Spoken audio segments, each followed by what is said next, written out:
जी ने रामायण लिखी उसमें कहीं सीता जी के स्वयंवर का वर्णन है ही नहीं। श्री राम ने जब सीता जी का हाथ जीता तब वो स्वयंवर नहीं था। क्या रावण को श्राप मिला हुआ था कि वो नहीं छुएगा, या वो इतना मर्यादित सच में था? बिल्कुल मर्यादित नहीं था। उसकी कहानी हम पढ़ेंगे अन्य ग्रंथों में तो ऐसा लगेगा कि उससे गंदा खूंखार राक्षस नहीं था कोई। लेकिन मैंने कहीं पर पढ़ा कि शूर्पणखा ने भी श्राप दे रखा था रावण को। तो रावण ने ही अपने बहन को विधवा किया था। वो बाल स्वरूप में नटखट थे तो परेशान कर रहे थे कुछ ऋषियों को, तो उन्होंने ऋषि ने बोला था कि आप अपना जो ज्ञान है वो भूल जाएंगे। कि हनुमान जी भौरे के स्वरूप से पंचमुखी स्वरूप धारण कर लेते हैं और महिरावण का ही तलवार लेके उसका सर काट देते हैं। मुझे लगता है नेशनल लेवल पे नरेंद्र मोदी एक अच्छा काम कर रहा है अपनी संस्कृति के लिए।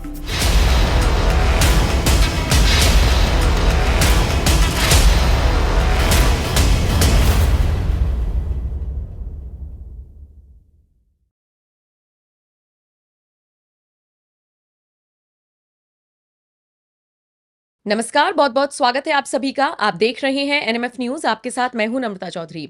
बचपन से लेकर अब तक हमने और आपने कई बार महाभारत पढ़ी भी होगी, सुनी भी होगी, टेलीविजन पर देखी भी होगी। सेम ऐसा ही रामायण के केस में भी है। हम सबने देखा है, पढ़ा है, सुना है। लेकिन क्या आप जानते हैं कि ऐसी बहुत सी अनसुनी कहानियां हैं जो आज तक ना हमें बताई गई, ना हमें दिखाई गई, ना हमें पढ़ाई गई। और यकीन मानिए, जब आप उन कहानियों को सुनेंगे ना, तो आप सच में ये सोचेंगे कि क्या वाकई में तो उसमें तो ऐसा था, हमें तो ऐसा दिखाया गया। तो ये सारी चीजें हैं जो इंटरेस्टिंग बनाती हैं हमारे जो एंशिएंट स्क्रिप्चर्स हैं उनको, हमारी जो पौराणिक कथाएं हैं उनको। तो आज मेरे साथ गौरांग दमानी जी मौजूद हैं जिन्होंने महाभारत पर भी एक किताब लिखी है। और पहले तो सर स्वागत है आपका, आप स्टूडियो में आए हैं। धन्यवाद, आपने मुझे बुलाया। और मैं आपसे सबसे पहला सवाल यही पूछना चाहूंगी कि महाभारत पर बहुत से लोगों ने किताबें लिखी हैं, तो आपकी किताब में ऐसा क्या है जो उसे बहुत ज्यादा इंटरेस्टिंग बनाता है, या जैसे कि मैंने इंट्रो में कहा कि ऐसी कौन सी अनटोल्ड स्टोरीज हैं जो हमें हैरान भी करेंगी और एक्साइटेड भी करेंगी? तो जो महाभारत की किताब लिखी है उसका टाइटल है महाभारत अ वर्ल्ड वॉर जी। तो मैंने जब महर्षि व्यास जी की किताब पढ़ी तो मेरे ध्यान में आया, उन्होंने कई स्थानों का उल्लेख किया है अपने ग्रंथ में। और जब मैंने वो ग्रंथ को ट्रेस करने का प्रयास किया, क्योंकि मुझे ज्योग्राफी का शौक है, तो मेरे ध्यान में आया कि वो पूरे विश्व भर में फैले हुए वो स्थान है। और ऐसे ऐसे कबीले कह दो या किंगडम्स कह दो, वैसे महाभारत युद्ध में भाग लिया था जो पूरे विश्व भर से थे। अच्छा। तो इसीलिए ये मुझे बहुत इंटरेस्टिंग लगा। और बाकी जो अन्य ग्रंथ है उसमें भी महाभारत का उल्लेख आता है, जैसे स्कंद पुराण में भी महाभारत के कई किस्सों का उल्लेख आता है। खाटू श्याम जी का आता है। युद्ध के बाद युधिष्ठिर जी रामेश्वरम तक गए थे पैदल तपस्या प्रायश्चित करने। तो वैसे कई उल्लेख आते हैं जो क्रॉस रेफरेंस हो जाते हैं महाभारत के मुख्य ग्रंथ से। सर ऐसी कोई कहानी जिसको आपने, जैसे जाहिर सी बात है आपको कोई सबूत मिला कि वहां पर वो चीज है, आप पर्सनली गए हैं सर किसी ऐसी जगह पर जाके देखा आपने? हाँ, तो रामेश्वरम में गया हूँ मैं, तो वहाँ पे राम तीर्थ है। और राम तीर्थ की कहानी रामायण में भी है और महाभारत तक लाखों साल तक उसका कंटिन्यूएशन रहा। फॉर एग्जाम्पल, जब श्री राम ने वरुण देवता से बात की, वो सब हम सब ने सुना है ब्रह्मास्त्र का, और वो भी कहाँ गिरा वो भी मेरे को रिसर्च में मेरे ध्यान में आया कि वो मंगोलिया के पास गिरा था श्री राम का ब्रह्मास्त्र। तो वहाँ पे वरुण देवता ने जब बोला कि ठीक है आप राम सेतु बनाइए, तब उन्होंने सबसे पहले गणपति बापा की पूजा की थी और बाद में उन्होंने शिव जी की भी पूजा की थी। तो वो जो जहाँ पे शिव जी प्रकट हुए थे और आशीर्वाद दिया था श्री राम को, वो उसका स्थान स्कंद पुराण में आता है, उसका उल्लेख है राम तीर्थ। अच्छा। बहुत ही खूबसूरत प्राचीन मंदिर है रामेश्वरम में। और वहाँ पे पास में कुंड भी है, जल अभिषेक के लिए शायद श्री राम ने उसका उपयोग किया होगा। और वहाँ पे शिव जी का आशीर्वाद प्राप्त करके उन्होंने 9 पत्थर डाले थे समुद्र में, और फिर वानर सेना ने राम सेतु बनाने की शुरुआत की थी। तो ऐसा ये उल्लेख आता है रामायण का स्कंद पुराण में। और फिर उसको हम अगर लाखों साल के बाद जो घटना हुई महाभारत, उससे अगर हम जोड़ेंगे तो युद्ध होने के बाद हम सबको पता है कि युधिष्ठिर जी ने द्रोणाचार्य जी के संदर्भ में वो अश्वत्थामा का जो हाथी का कहा था, फिर एज अ प्रायश्चित उनको कहा था कि आप मतलब कर्म किया है तो कर्मफल तो होता है, तो उसका प्रायश्चित भी करना है। तो प्रायश्चित के लिए वो पैदल हस्तिनापुर से राम तीर्थ तक आए थे। तो ये इसका कंटिन्यूएशन मुझे बहुत दिलचस्प लगा कि स्कंद पुराण में दोनों महाग्रंथों का उल्लेख भी है और वो स्थान आज भी है जहां हम जाके दर्शन कर सकते हैं। तो जैसे आपने इस किताब को लिखना शुरू किया, अगर मैं महाभारत का जिक्र करूं या फिर रामायण का भी जिक्र करूं, तो आपको ऐसी कोई भी कहानी दिखी? एक्चुअली तो सारी चीजें सच ही हैं, लेकिन अलग अलग पढ़ते हैं तो अलग अलग कॉन्टेक्स्ट में मिलती हैं। कोई एक पर्टिकुलर ऐसी चीज जिसने आपको भी शॉक्ड किया हो कि ये क्या था, ये तो मुझे ऑडियंस तक पहुंचाना चाहिए? तो जैसे मैंने बताया ज्योग्राफी का उल्लेख जो ये सबसे बड़ा आपके लिए सबसे बड़ा महाभारत के संदर्भ में। हाँ। रामायण में कई सारी कहानियां हैं, हाँ। लेकिन महाभारत के अगर हम देखेंगे तो जो युद्ध हुआ उसमें कौरवों की 11 अक्षौहिणी थी और पांडवों की 7 अक्षौहिणी थी। अक्षौहिणी यानी बैटल फॉर्मेशन, मतलब एक मिलिट्री जो बोलते हैं एक ब्रिगेड जैसे हम बोल दिए। तो उसमें जो अन्य अन्य स्थानों का उल्लेख आता है, तो अगर हम देखें तो हम उसमें चीन का भी उल्लेख आता है। तो चीन ने लड़ाई की थी कौरवों के साथ पांडवों के खिलाफ, तो चीन भी इन्वॉल्व था ये युद्ध में और उसका स्पष्ट उल्लेख कई डजनों बार व्यास जी ने किया है। और फिर अगर हम ईस्ट से पूर्व से शुरुआत करते हैं तो विदेह का उल्लेख आता है कि विदेह के लोग जो थे, वो जो क्षत्रिय थे, वो पांडव और कौरव दोनों के साथ लड़ रहे थे। और फिर जो किराट थे वो भी दोनों के साथ लड़ रहे थे। किराट यानी मोंगलॉइड, इंडो मोंगलॉइड, यानी जापान भी हो सकता है और अपने नॉर्थ ईस्ट स्टेट तक का जो है वो इंडो मोंगलॉइड जो है वो किराट है। और अगर हम देखें तो तुखार का उल्लेख आता है। तो तुखार यानी ईस्ट तुर्किस्तान, जो चाइना ने चीन के आज उसको शिंगजियान बोलता है। तो तुखार के जो लोग थे वो कौरव के साथ लड़ रहे थे पांडव के खिलाफ। वैसे ही अगर हम सेंट्रल एशिया देखें, भारत के एकदम उत्तर में, तो कई राज्यों का उल्लेख आता है। जैसे खस के लोग थे जो दैट इज़ अबाउट कजाकिस्तान के आसपास। फिर शक नाम का एक क्लैन था, शाक्य मुनि जैसे बुद्ध हम जानते हैं। तो दैट वाज बिटवीन अमू दरिया और सिर दरिया जो है उज्बेकिस्तान का, वो क्षेत्र आता है। ये सब हिस्टोरियन कह रहे हैं, मैं सिर्फ जो आज के हिस्टोरियन कह रहे हैं उसको व्यास मुनि के साथ कोऑर्डिनेट कर रहा हूँ। और फिर नीचे आएंगे तो दिलचस्प बात यह है कि अफगानिस्तान का गंधार हम सब ने सुना है और सब बोलते हैं कंधार जो है वो, लेकिन अन्य 3 राज्य भी थे। जैसे बलिक एक राज्य था, तो बलिक जो है उसको बल्ख भी कहते थे। और अद्भुत बात यह है कि आज भी अफगानिस्तान में बल्ख नाम का एक प्रोविंस है, क्षेत्र है, जो बोलते हैं कि ये आर्कियोलॉजिकल साइट भी है वहाँ पे। BMAC नाम का एक बैक्टीरिया मार्जियाना आर्कियोलॉजिकल कॉम्प्लेक्स, बहुत प्राचीन है वैसे। और फिर एक कंबोज नाम का एक क्षेत्र था, वो भी कौरवों के साथ लड़ा पांडवों के खिलाफ, और उसकी राजधानी थी कपिश। और अद्भुत बात यह है कि आज भी अफगानिस्तान में एक प्रोविंस है जिसका नाम है कामदेश, जिसमें एक प्राचीन क्षेत्र है जिसका नाम है कपिश। ओके। तो ऐसे ही अफगानिस्तान का भाग हुआ। फिर इस तरफ और अगर जाएंगे तो पल्लव आते थे ईरान के, जो नॉर्थ ईस्ट ऑफ ईरान था। फिर परात आते थे जो नॉर्थ वेस्ट ऑफ ईरान का क्षेत्र है एज पर हिस्टोरियंस। एंड फिर अरात नाम का एक क्षेत्र था, वो भी लोग आते थे। अरात मेरे हिसाब से, मेरे अनुमान से कॉर्ड बॉर्डर था आर्मीनिया, अजरबैजान, ईरान और टर्की का। तो वो क्षेत्र के लोग थे। और ये वहीक थे, तो वहीक का भी उल्लेख ऐसे आता है कि वो पिशाच थे। अच्छा। तो उसका भी उल्लेख दिया है कि जो मद्र देश था जिसकी राजधानी थी सियालकोट, अच्छा, विच इज़ सक्कलकोट लिखा है लेकिन आज का सियालकोट। तो वहाँ से लेके अरात तक का जो क्षेत्र था वो पूरा वहीक रहते थे। और वहीक ऐसे लोग थे जो वही और हिक नाम के जो 2 पिशाच थे उसका पूरा क्लैन था। और उसका डिस्क्रिप्शन दिया हुआ है कि कैसी उनकी प्रकृति क्या थी। वो गौ मांस खाते थे, उनका वो काम भावना ज़्यादा थी, धर्म के प्रति उनका चलन कम था। वो सब किस्म के उसके उल्लेख आते हैं। और इस तरफ अगर हम और जाएंगे तो प्राग ज्योतिष का एक क्षेत्र आता है। तो प्राग ज्योतिष भी मेरे काफ़ी रिसर्च के बाद और लोगों ने भी किया है, लेकिन 2 प्राग ज्योतिष है। एक आसाम में भी है जहाँ कामाख्या माता का मंदिर है, और एक पश्चिम में भी है। तो जो पश्चिम में है प्राग ज्योतिष, वो मैंने ट्रेस किया, वो एरिडू नाम का एक सुमेर यानी प्राचीन इराक, उसका जो शहर है वो एरिडू से मैच होता है, जो जहाँ पे कृष्ण भगवान ने नरकासुर को मारा था।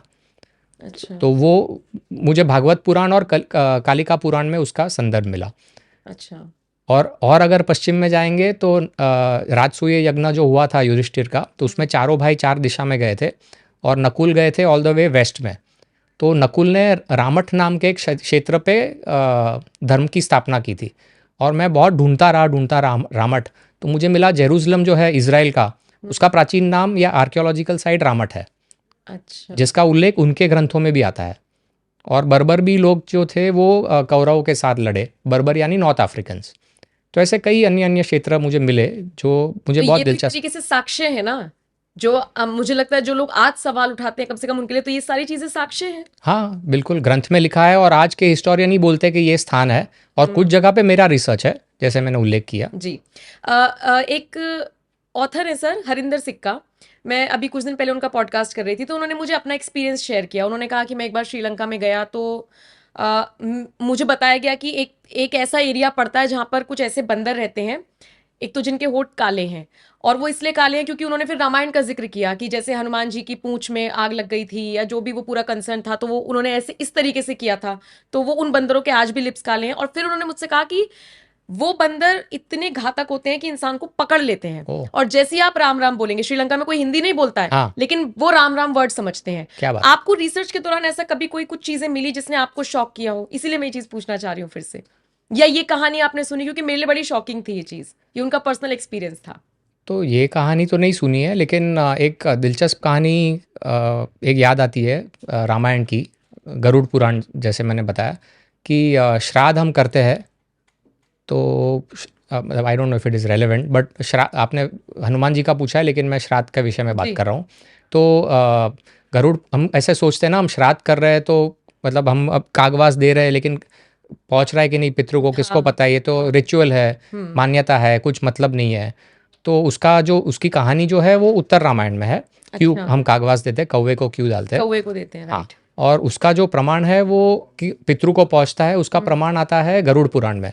तो अच्छा। जब वनवास में थे श्री राम, सीता जी और लक्ष्मण जी, तो वो पुष्कर गए थे। पुष्कर यानी राजस्थान, अच्छा। पुष्कर लिखा है लेकिन हमको हाँ, पता है राजस्थान में है। ठीक है। तो वहाँ पे वो श्राद्ध कर रहे थे, तो वो फिर ब्राह्मण को खाना खिला रहे थे विधि के बाद। तो सडनली एकाएक सीता जी भाग जाती है और पेड़ के पीछे छुप जाती है।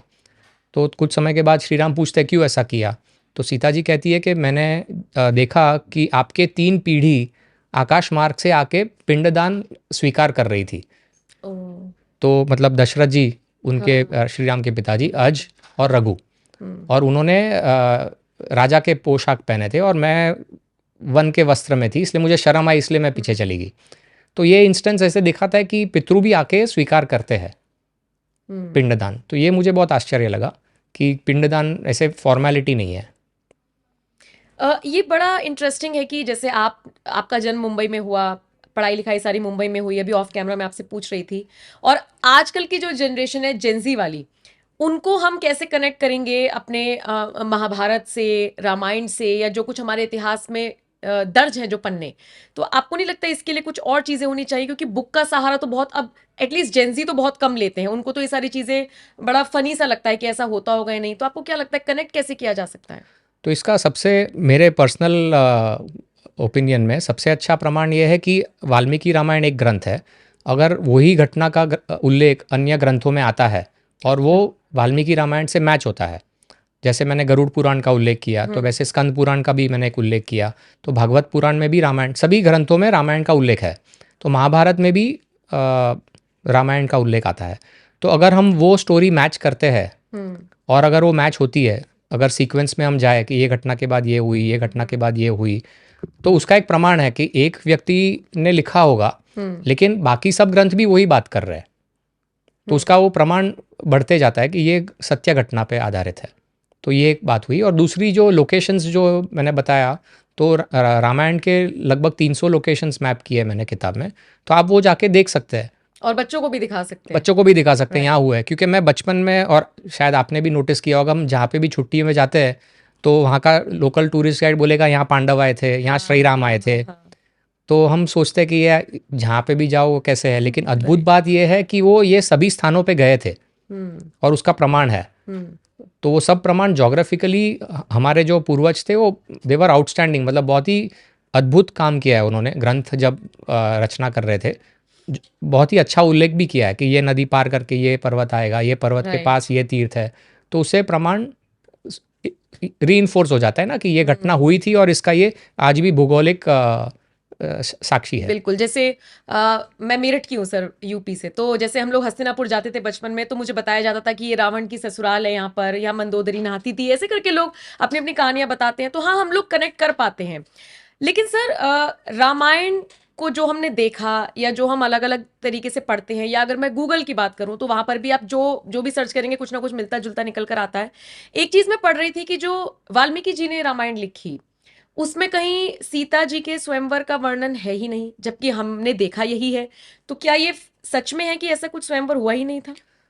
तो आपने बात जो कही वो सही कही। श्री राम ने जब सीता जी का हाथ जीता तब वो स्वयंवर नहीं था, क्योंकि विश्वामित्र जी आए थे, ऋषि जो है वो अयोध्या आए थे और उनको कुछ राक्षसों को मारना था। इसलिए उन्होंने दशरथ जी से विनंती की थी कि आप श्री राम को भेजिए मेरे साथ। तो दशरथ जी ने कहा था वो तो 16 साल के भी नहीं है, तो खूंखार राक्षस के सामने कैसे टिक पाएंगे। तो उन्होंने फिर भी वचन दिया था ना, प्राण जाए पर वचन न जाए। दशरथ जी ने बोला था विश्वामित्र जी को, जब उन्होंने प्रवेश किया था सभा में, कि आप बोलिए मैं आपकी क्या सेवा करूं। तो इसलिए वशिष्ठ मुनि जो कुल गुरु थे दशरथ जी के, उन्होंने बोला था आपने वचन का पालन करना है। तो एनीवे, तो वो सब राक्षसों को मारते हुए वो पूरा रूट का वर्णन भी है। वो पहुँचे मिथिला, विदेह का जो राज्य है, और वहाँ पे विश्वामित्र जी ने बताया कि जनक राजा को कि उनको दर्शन करवा दो, क्योंकि उनके पास शिव जी का एक अद्भुत धनुष था। तो तब जनक जी ने बताया कि ये स्वयंवर पहले हुआ था, कोई भी इनका हाथ नहीं जीत पाया, और ये आनंद रामायण में उसका उल्लेख आता है, जो माना जाता है कि वाल्मीकि जी ने जो मुख्य रामायण है उसके बाद लिखा था। अच्छा। तो तब श्री राम ने धनुष उठाया, वो कहानी हम सबको पता है। तो वो स्वयंवर नहीं था, सिर्फ श्री राम ने वो चैलेंज स्वीकार करके वो धनुष उठाया था। अच्छा, हमारे देश में भी सर, या फिर अगर आप कहीं और भी सुनते होंगे, कुछ लोग रावण की बड़ी तारीफ करते हैं। और दशहरे पे अक्सर आप सुनते होंगे, जैसे आजकल तो बड़ा फैशन सा चल गया है, जब रावण का दहन हो रहा होता है तो लोग कहते हैं अपने अंदर के रावण को मारो। ये ठीक है, ये बात कहने सुनने में अच्छी है। लेकिन जो लोग रावण की तारीफों के पुल बांधते हैं, वो एक बात ये भी कहते हैं कि वो इतने मर्यादित वो आदमी था कि उसने सीता जी को छुआ नहीं। लेकिन मुझे ये जानना है, जितना मैंने पढ़ा है, कि क्या रावण को श्राप मिला हुआ था कि वो नहीं छुएगा, या वो इतना मर्यादित सच में था? बिल्कुल मर्यादित नहीं था। उसकी कहानी हम पढ़ेंगे अन्य ग्रंथों में तो ऐसा लगेगा कि उससे गंदा खूंखार राक्षस नहीं था कोई। इनफैक्ट वो बलात्कारी भी था। बलात्कारी था, उसने कई कन्याओं का बलात्कार किया था। उसने रंभा नाम की एक हाँ। कन्या थी, उसका बलात्कार किया था। रंभा नल कुबेर की पत्नी थी, और नल कुबेर कुबेर के बेटे। अच्छा। Kuber is half brother of Ravana, मतलब उनके सौतेले भाई थे। तो रंभा ने कहा भी था कि मैं कुबेर की बहू हूँ, तो आपकी भी बहू हुई और बेटी समान हुई, तो मत कीजिए। लेकिन फिर भी ज़बरदस्ती की थी।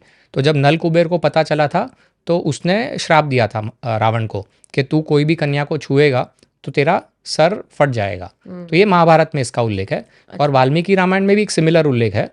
पुंजिका स्थला नाम की एक अप्सरा के साथ रावण ने ज़बरदस्ती की थी, तो वो बेचारी, उसको मूर्छा करके छोड़ दिया था उसने।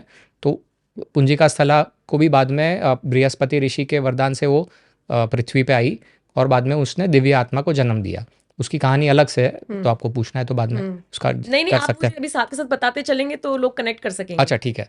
तो पुंजिका स्थला के साथ ऐसे हुआ कि उसके साथ जो ये बुरा हुआ, अप्सरा थी ना कोई? हाँ ये अप्सरा थी। हाँ। तो उसके साथ बुरा हुआ, तो बृहस्पति ऋषि जो देवों के गुरु है उसके पास सेवा दे रही थी, और वहाँ पे फिर जल क्रीड़ा कुछ कर रहे थे लोग।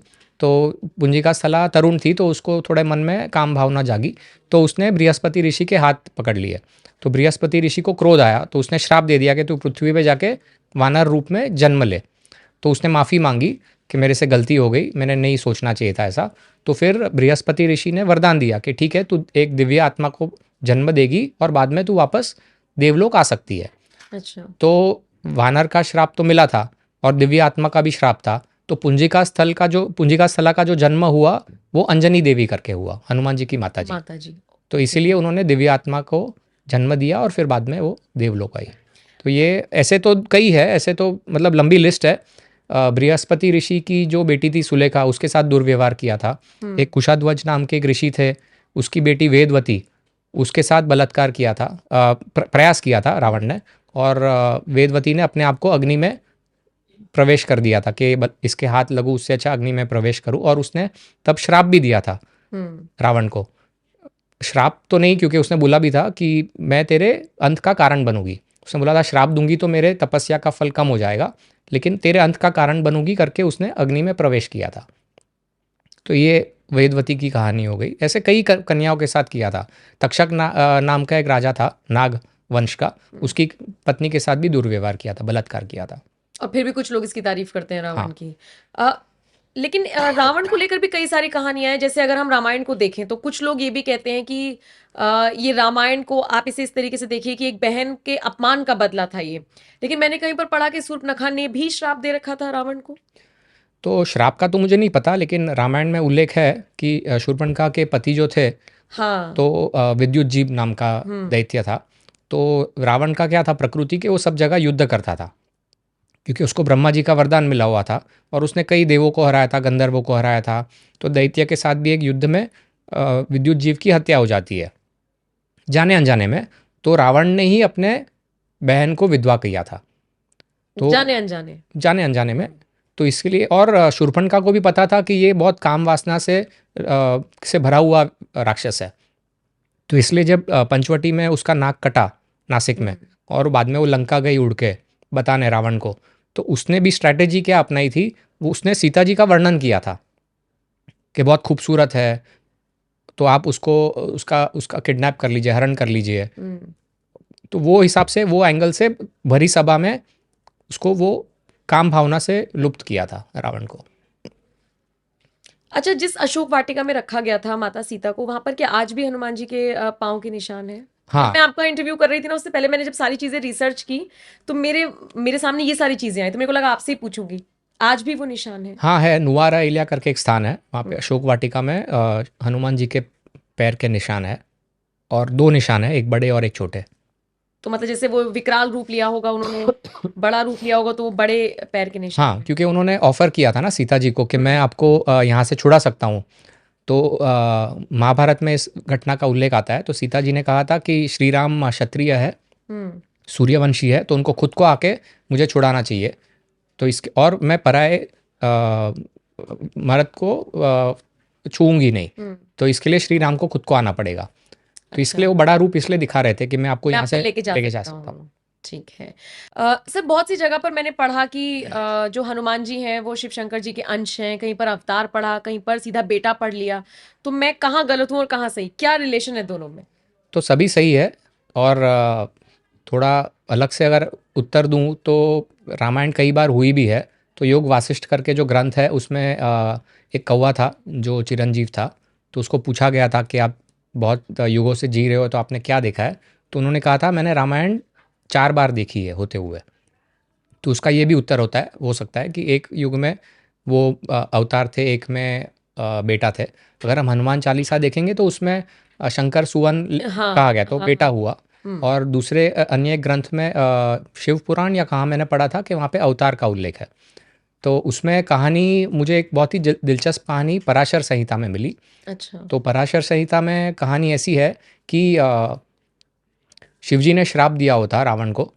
बहुत जन सोचते हैं कि शिवजी के भक्त थे रावण। हाँ, लोगों को तो ये लगता है। तो भक्त तो था, लेकिन वो तामसिक था, कि दूसरे को नुकसान हानि पहुंचाने के लिए वो भक्ति कर रहा था। हाँ। तो उसको वरदान भी मिले थे शिवजी से। लेकिन जब उसको अपार शक्ति का वरदान मिला था, तब सब देव थोड़े घबरा गए थे, क्योंकि ये इसको तो और शक्ति मिल गई। तो उन्होंने नारद जी से पूछा था कि आप कुछ उपाय कीजिए। तो नारद जी ने, ये शिव पुराण में ये कहानी है, तो नारद जी ने कहा था ठीक है मैं करता हूँ कुछ। तो बाद में वो लंका जाके रावण को बोलते कि शक्ति तो मिल गई, इसका प्रमाण क्या है? भोलेनाथ है बोल दिया होगा। तो रावण पूछता है क्या करूँ? तो बोलता है आप कैलाश को उठा लो। तो कैलाश को उठाने के समय वो चला जाता है वहाँ पे पुष्पक विमान में। तो कुछ पहले ही नंदी जो बैल वाहन है शिव जी का, वो रोक लेता है कि ये शिव जी और पार्वती जी का निवास है, आप आगे नहीं जा सकते। तो वो घमंडी है राक्षस। तो बोलता है, नंदी बैल को बोलता है कि वानर के जैसे बीच में क्यों खड़ा है, साइड पे हो जा। और शिव जी कौन है? अभी जिसने आपको वरदान दिए हैं उनको ही आप बोल रहे कौन है? तो नंदी जी को क्रोध आता है और बोलता है कि आपके कुल, तेरे कुल का नाश वानरों के हाथ होगा। अच्छा, नंदी ने श्राप दिया। हाँ। और बाद में वो उठाता भी है कैलाश, लेकिन शिवजी अपने पैर के छोटे से उंगली से दबा देते हैं कैलाश, और वो दबा रहता है हज़ारों साल तक। और फिर बहुत प्रार्थना करने के बाद शिवजी छोड़ते हैं उसको। लेकिन शिवजी तब तय कर लेते हैं कि इसका अंत अब निश्चित है।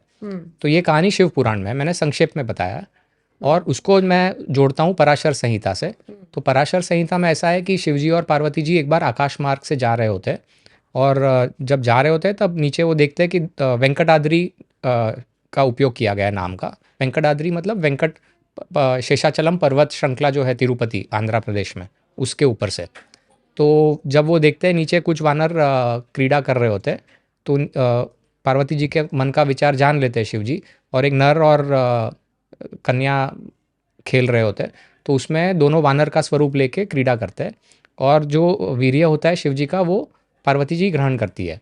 अच्छा। तो और बाद में लेकिन वो इतना तेजस्वी होता है कि वो जो फल होता है उसका फिर वो अग्नि देव को दे देते हैं, लेकिन अग्नि भी नहीं संभाल पाता है, तो अग्नि फिर वायुदेव को दे देता है। और ये फिर वायुदेव वो फल को लेके अंजनी देवी जहाँ जो तपस्या कर रही होती है एक संतान प्राप्त करने के लिए शिव जी की, उसको वो दे देते हैं। इसलिए हम जो अंजनी देवी को संतान हुई, इसलिए हम उसको वायुपुत्र भी कहते हैं हनुमान जी को।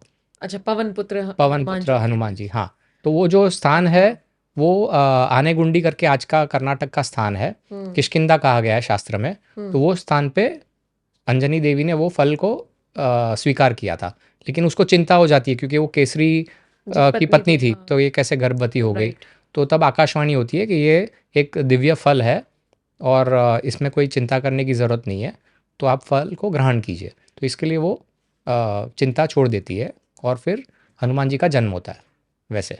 तो इसलिए ये कुछ अगर इंटरप्रिटेशन अवतार का भी हो सकता है, और बच्चे सन का भी हो सकता है, बेटे का भी। कहानी है जिसको जैसे समझना है ना। हाँ, करेक्ट। तो लेकिन फिर अंजनी को ही क्यों चुना गया? जैसे इसके मैंने पीछे बताया वो पुंजिका स्थला का स्टोरी यहाँ पे हम कनेक्ट कर देते हैं, जो रामायण में जिसका उल्लेख है, जो अप्सरा पुंजिका स्थला के साथ दुर्व्यवहार गलत हुआ था, काम हुआ और था। उसने फिर वानर स्वरूप में पृथ्वी पे जन्म लिया था।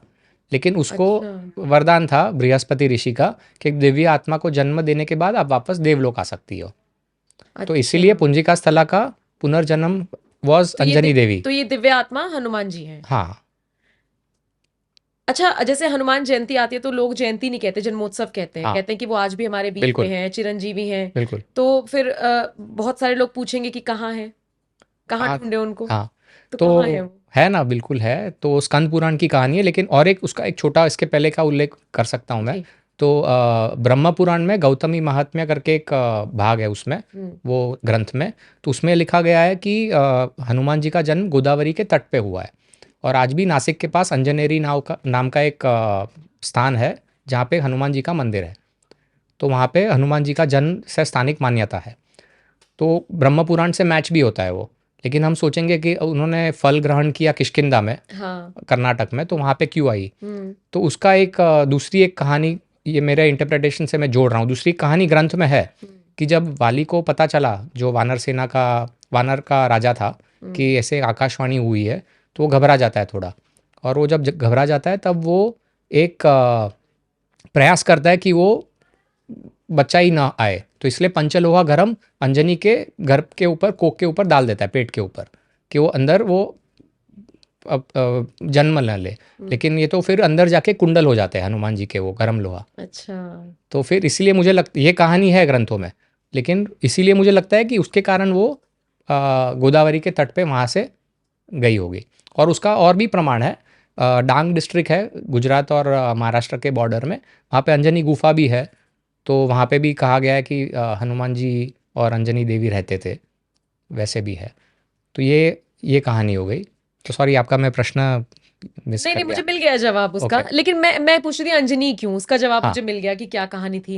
लेकिन आज का प्रमाण आपने पूछा था। जी, नहीं नहीं, मैंने पूछा था कि अंजनी ही क्यों। ओके, तो वो आपने कहानी जोड़ी उस अप्सरा से। लेकिन एक सवाल ये भी है कि जैसे हम हनुमान चालीसा में पढ़ते हैं, अष्ट सिद्धि नवनिधि के दाता, तो इतनी सारी सिद्धियां थी हनुमान जी के पास, है कहूंगी मैं तो, है। लेकिन वो भूल क्यों जाते हैं अपनी ताकत को, अपनी शक्तियों को? उनको याद क्यों दिलाना पड़ता था? तो बाल स्वरूप में नटखट थे, तो परेशान कर रहे थे कुछ ऋषियों को। तो उन्होंने ऋषि ने बोला था कि आप अपना जो ज्ञान है वो भूल जाएंगे, और जब तक कोई याद नहीं कराएगा तब तक आपको उसका स्मरण नहीं होगा। तो इसके लिए जामवंत जी उनको याद कराते हैं कि आपके पास ये सब शक्तियाँ हैं। तो वो जब याद कराते हैं तो सब शक्ति जागृत हो जाती है, अष्टसिद्धि, और इसलिए फिर वो छलांग लगा सकते हैं लंका तक।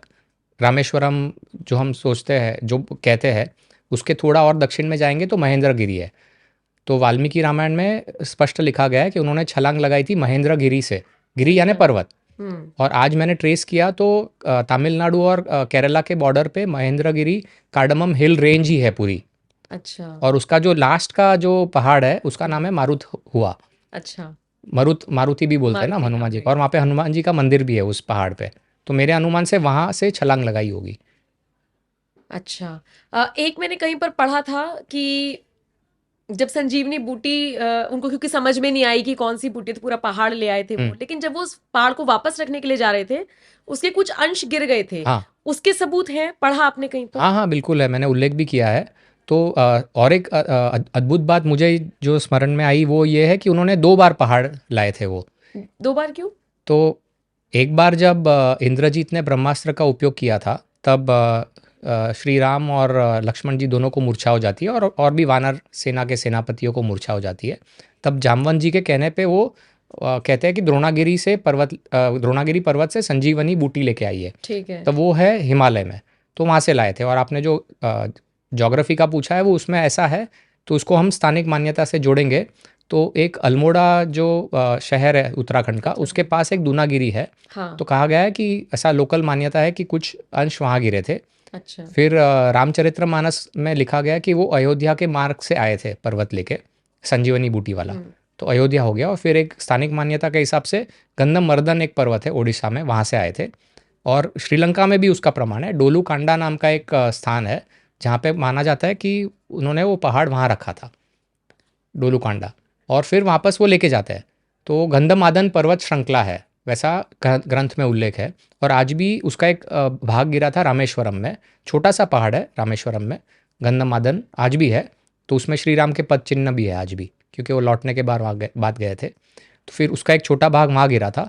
और फिर एक रास्ते में आंध्र प्रदेश में एक आता है वेलाला हनुमान जी का मंदिर, वहाँ पे वहाँ पे भी वो रुके थे संध्या वंदना के लिए। और अगर हम और उत्तर में जाएंगे तो पंचमढ़ी है जो मध्य प्रदेश का, वहाँ पे उसके कुछ भाग गिरे थे। और फिर उन्होंने वो पहाड़ रखा था द्रोणागिरी में, उत्तराखंड में। तो लेकिन उत्तराखंड की कहानी, मैं ये द्रोणागिरी गया हूँ गाँव में, अच्छा। थोड़ा ट्रैक है 10-12 किलोमीटर का, लेकिन बहुत ही खूबसूरत जगह है। तो वहाँ के लोग हनुमान जी को नहीं मानते, क्योंकि उनको लगता है कि पहाड़ का कुछ भाग अभी यहाँ पे नहीं है, तो हमारा पहाड़ यहाँ से चला गया।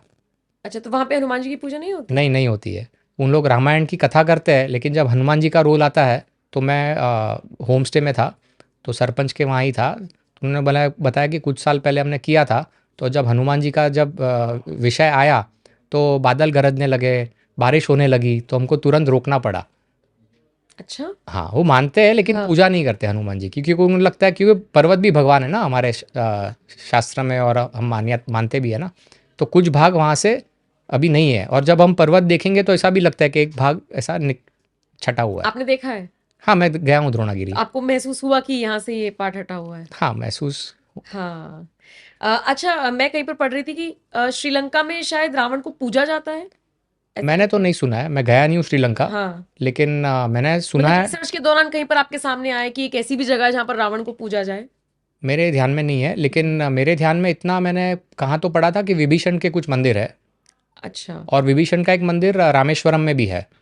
क्योंकि अच्छा। जब विभीषण ने बहुत प्रयास किया था रावण को समझाने के लिए, और वो माना नहीं था, तो अपने दूसरे 4 राक्षस सहयोगी के साथ वो उड़ के श्री राम के शरण में आ जाते हैं, और श्री राम उनको एक्सेप्ट करते हैं। तब उन्होंने एक रिचुअल के रूप में उनका राज्याभिषेक किया था। मतलब वो जो पानी लेके राज्याभिषेक करते हैं, वो विभीषण जी का मंदिर आज भी है। तो पंबन आइलैंड में पंबन आइलैंड से जो धनुषकोटी जाने का रास्ता है, उस रास्ते पे विभीषण जी का एक मंदिर है। तो वहाँ पे राज्याभिषेक हुआ था, ऐसे मानते हैं। तो वहां पूजा जाता है विभीषण को? हाँ, वहाँ पे मंदिर है। और अगर आप जाएंगे धनुषकोडी, मैं गया हूँ भगवान की कृपा से, तो आप देखेंगे कि वो राम सेतु एकदम ऑब्वियस है। आपने पूछा ना क्या प्रमाण है, हाँ। तो एकदम ऑब्वियस है कि किसी ने ऐसा बनाया हुआ, ऐसे ही स्ट्रेट लाइन लग रहा है, और दोनों साइड रेत है, और फिर दोनों साइड समुंदर है, और फिर धनुषकोडी में वो राम सेतु रुक जाता है। तो उसका भी जो सडनली रुक जाता है, क्योंकि उसका अगर हम सोचे तो एक सेतु है, लेकिन रुक क्यों गया, विचार आएगा ना मन में। तो उसका उत्तर स्कंद पुराण में है। तो जब युद्ध हो जाता है और वापस लौटने के समय श्री राम वापस आते हैं रामेश्वरम, और वहाँ पे शिव जी की पूजा करते हैं, और वो ज्योतिर्लिंग हम सब ने सुना है, पढ़ा है, देखा है, रामनाथ स्वामी मंदिर, वहाँ पे पूजा करते हैं। तो बाद में विभीषण जी बोलते हैं कि ये तो राम सेतु बना लिया, लेकिन आपके भक्त यहाँ पे आएंगे, शिव जी के भक्त यहाँ पे आएंगे, तो राक्षस तो आक्रमण कर सकते हैं, क्योंकि आपने तो सेतु बना दिया है, और कुछ लोग शायद लंका पे भी आक्रमण करने आए, तो आप कुछ कीजिए। तो इसलिए श्री राम ने एक बाण छोड़ा था धनुष कोड़ी से, और उसका जो ऊपर का भाग है वो उन्होंने स्क्रैप करके, बोलते हैं ना, वो निकाल दिया था। राम सेतु का? हाँ, राम सेतु का। अच्छा। तो इसलिए धनुष कोडी में वो ऐसे दिखता है कि सडनली ब्रिज बंद हो गया, लेकिन नीचे है, समुंदर के नीचे है, इनफैक्ट जब वहां पर शिप चलता है तो नहीं जा एहसास सकता होता है, बड़ा शिप नहीं जा सकता है। मुझे हरिंदर सिक्का जी ही बता रहे थे ये बात, कि ये चीज प्रमाणित है कि वहां पे जब वो ऐसे ऐसे करके कुछ, मतलब उनको महसूस होती है कोई हाँ। चीज। तो उसका एक रिसर्च हुआ था। दुर्भाग्य से क्या है कि कोई वेस्टर्न कंट्री में रिसर्च करके बताता है तो हम उसको ज़्यादा मानते हैं। तो ऐसे ही एक रिसर्च हुआ था, और कोई सैटेलाइट पिक्चर भी था, तो ऐसे दिखता है कि कुछ सेतु मैन मेड है। नासा ने शायद वो हाँ, जारी की तो थी पिक्चर मैंने भी देखे है। हाँ। और उसमें दूसरे एक टीवी शो में आया था, वर्ल्ड टुडे और समथिंग लाइक दैट, उसका शो का नाम है। तो उसमें उन्होंने, जियोलॉजिस्ट ने उसका रिसर्च किया था, वो जो नीचे के जो पत्थर है, और जो शोल बोलते हैं नीचे का बेस, राइट। और उसके ऊपर का जो पत्थर है उसका उन्होंने डेटिंग किया था। तो नीचे का पुराना होना चाहिए ना, क्योंकि उसके ऊपर कुछ नया आया है, लेकिन उल्टा है। तो ऊपर के जो पत्थर है उसकी तारीख, मतलब वो ज़्यादा पुराना है, तो पुरानी चीज़ कहाँ से लेके आके नई चीज़ पे रखी गई है। तो इसलिए Ram Setu is man made, उसका और एक प्रमाण ये है। नहीं, मुझे फिर भी अभी समझ नहीं आया भाई, नीचे जो पत्थर है वो तो पुराने होने चाहिए ना, जो चीज हम पहले रख दे रहे हैं वो पुरानी होगी। हाँ, जो तो इसमें ऊपर उल्टा से- है, इसमें उल्टा कैसे है फिर? क्योंकि वो और किधर से लाके रखे थे ना, तो वाल्मीकि रामायण में उल्लेख है कि सेतु कैसे बना। अच्छा। तो वानर ने सिर्फ पत्थर नहीं डाले, बड़े बड़े पेड़, बड़े बड़े पहाड़ भी डाल के उसको सेतु बनाया है। 5 दिन लगे थे उनको बनाने में। तो उन्होंने जो धरती है वहाँ से पानी के ऊपर डाला था वो। Right right right. तो लेकिन हमारे देश में तो ऐसे बहुत सारे लोग हैं जो इस राम सेतु पर सवाल उठा देते हैं, राम के अस्तित्व पर सवाल उठा देते हैं, बहुत सारी पॉलिटिकल पार्टीज के भी नेता हैं। कैसे देखते हैं आप? कभी तो गुस्सा ही आता होगा कि बताइए, मैं इतनी रिसर्च, मतलब एज ए ह्यूमन बीइंग अगर मैं आपको देखूं, मान लीजिए मैंने उतना रिसर्च नहीं किया, तो मुझे लगेगा हाँ अच्छा अच्छा ऐसा है, पर आपने तो इतना रिसर्च कर रखा है, गुस्सा नहीं आता कि कैसे सवाल उठा देते हैं? अभी देखो, अपने देश में डेमोक्रेसी है, सबको बोलने का हक है, कुछ भी बोलते हैं लोग। हम्म। और श्री राम के खिलाफ तो काफ़ी लोगों ने कोर्ट में भी राइट काफ़ी कुछ राइट। कहा है, लेकिन सुप्रीम कोर्ट का जजमेंट तो बहुत ही साइंटिफिक बेसिस पे था। उन्होंने स्कंद पुराण का भी उल्लेख 60 बार किया। श्री राम जन्मभूमि का एग्जैक्ट लोकेशन स्कंद पुराण में उसका दिया गया है। एग्जैक्ट लोकेशन मतलब लगभग 50 एक स्थानों का उल्लेख है तीर्थ का अयोध्या में, कि ये मंदिर से आप पश्चिम में जाएंगे तो ये आएगा तीर्थ, यहाँ से आप दक्षिण में जाएंगे तो ये कुंड आएगा, यहाँ से आप उत्तर में जाएंगे तो ये तीर्थ आएगा, और फिर यहाँ से आप इस स्थान पर पहुँचेंगे तो यहाँ पे एग्जैक्ट श्री राम जन्मभूमि है। ऐसा एग्जैक्ट पूरा लोकेशन दिया हुआ है। और अब मैंने मैप भी किया है, तो कौन से स्थान आज भी मौजूद है। तो मुझे 25 स्थान उस लिस्ट में से मिले जो आज भी हम जो आज का गूगल मैप है उसमें आपको दिख सकते हैं 25 स्थान, कि आज भी वो स्थान जैसे वही डायरेक्शन में, वही सीक्वेंस में, मतलब उतना ही पश्चिम जाओ उतना ही इधर, हाँ, तो वो एग्जैक्ट एग्जैक्ट वही मिलते हैं। तो अभी ये भी इतना बड़ा प्रमाण है। अभी राम सेतु का मैंने पहले ही वेस्टर्न रिसर्च का मैंने आपको एक प्रमाण दे दिया, और रामेश्वरम का भी मैंने प्रमाण दे दिया। और मैंने वो जो फ्लाइट पाथ बताया, तो वो फ्लाइट पाथ भी स्ट्रेट लाइन है। आप मैप में अगर उसको प्लॉट करेंगे तो वो भी स्ट्रेट लाइन है। और आपने पूछा था 2 बार, तो दूसरी बार हनुमान जी पहाड़ लेने तब जाते हैं जब लक्ष्मण जी को मूर्छा होती है। जब रावण माया अस्त्र का उपयोग करता है, लक्ष्मण जी विभीषण जी को बचाने जाते हैं, तब माया अस्त्र का उपयोग करके लक्ष्मण जी को मूर्छा होती है। तब उनको कहते हैं कि आप संजीवी बूटी लेके आओ। सुषेण जो वैद्य है वो बोलते हैं संजीवी, पहले संजीवनी था, अब ये संजीवी बूटी है। तो लक्ष्मण जी के लिए संजीवी बूटी आई थी। हाँ, और दोनों भाइयों के लिए संजीवनी आई थी। देखिए, यही लोगों को नहीं पता है। तो ये वाल्मीकि रामायण में बहुत ही स्पष्ट है। मैंने भी 2-3 बार पढ़ा कि मैंने तो ये सुना नहीं है, क्या मैं सच सही पढ़ रहा हूँ, लेकिन एकदम सच है।